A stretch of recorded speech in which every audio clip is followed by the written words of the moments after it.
it's my heritage, not my hate.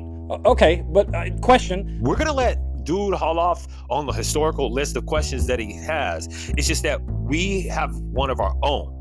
How come you don't see none of the folks who talking about it's about their heritage not getting out there one time with the people talking about it's for hate? Here, let us rephrase.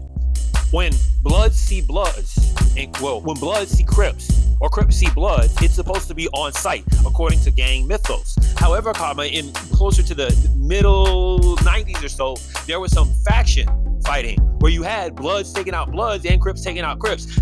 Leadership roles, differences of opinions, blah, blah. This is kind of like what you do with politics in these wars. It's just that when you send people to war, you don't call it murder. But when two gangs are fighting over territories, meaning resources, meaning activity and making money to survive, literally eat and feed their families, well, y'all call that homicide, black on black crime, but all these wars have been white on white crime for the most part. And we'll get into that. But the thing is, though, is that if the heritage people showed up at Klan events and was like, hey, stop waving our banner, it would be easier to take them for serious. However, there's no history of that. The only people ever step into the Klan have been black, brown, and or black and brown peoples. That's how that works. And then, of course, the quote unquote good white people who are actually giving their body to the cause, risking their life. And then those folks, there's still an asterisk next to them because you'll never know how not racist the people that are trying to do the right thing are. It just gets real sloppy. But again, if someone's willing to risk their life for our culture and just our basic right to exist with not being bothered behind our race, that's an ally. But these people who are the keyboard warriors and not really doing the work,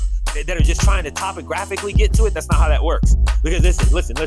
If you wanted to be a singer in the music industry, you would take up every bit of information and knowledge on how to be the best singer, performer, etc., etc., etc. Wherein when you ask Caucasians what education did they have on systemic racism and how not to be racist, you'll hear them thinking, because the education doesn't exist and they keep blocking it every time it keeps coming up. Critical race theory, that's one of the things. Yeah, they block it. Heritage, not my hate.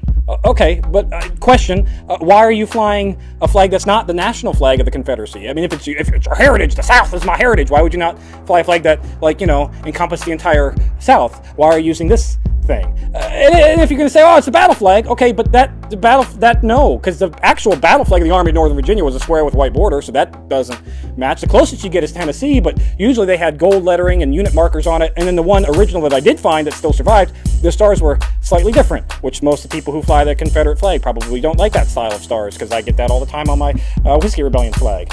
So why? And then maybe you're like, all right, well, I'm from Georgia and I want to use why not use the Georgian battle flag? Or why not use the Alabama unit flags?